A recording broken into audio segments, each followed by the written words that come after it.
Diduga mengantuk membuat kendaraan roda 4 bernomor polisi BE1875QQ terperosok di pinggir Sungai Komering, Kabupaten Oku Selatan.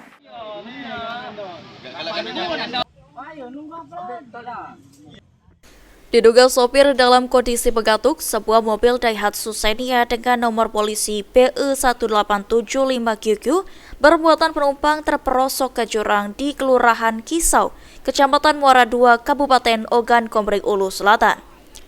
Kejadian terjadi berawal saat mobil melaju dari arah Batu Raja menuju Muara II. Namun setibanya di lokasi kejadian, mobil oleng ke kiri dan masuk ke dalam jurang di tepi sungai sedalam 5 meter. Yang ditabrak ini, Pak? Oh, yang ditabrak. Bisa diceritakan sedikit, Pak, kalau kejadian yang gimana? Cerita awalnya itu ya sama ya. Lagi tedok tak, udah siang, lalu dengar suara tur gitu. Bruk mah itu ya? Ya bruk, kirain pohon mau lagi nyenso tadi, ternyata ya itu tadi. Mobil masuk jurang? Mobil masuk jurang, nomor ini. Nomor rumah kita, Pak ya? Belakang iyo. Itu tuh supir itu nggak apa-apa, selamat atau gimana? Selamat kalau lecet-lecet baik sih. Paling berapa banyak penumpang? Ada balita juga ada. Penumpangnya kurang lebih ya berapa? 6 enggak salah. 6 atau 7 lah kurang lebih. Arah mobil sendiri dari mana nih? Dari Batu Raja nak ke Liwa, Boji.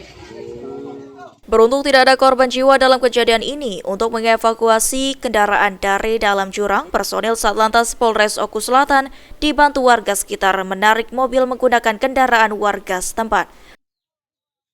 Memang benar telah terjadi kecelakaan lalu lintas tunggal. Kendaraan mobil Daihatsu Xenia melaju dari arah Jagaraga hendak menuju ke arah Pasar Muara II.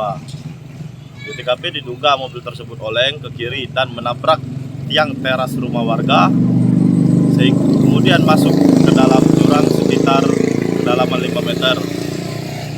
Dalam kejadian ini apakah ada korban jiwa? Untuk korban jiwa sampai saat ini tidak ada yang luka-luka, hanya mengalami kerugian material. Sri Fitriana, PAL TV.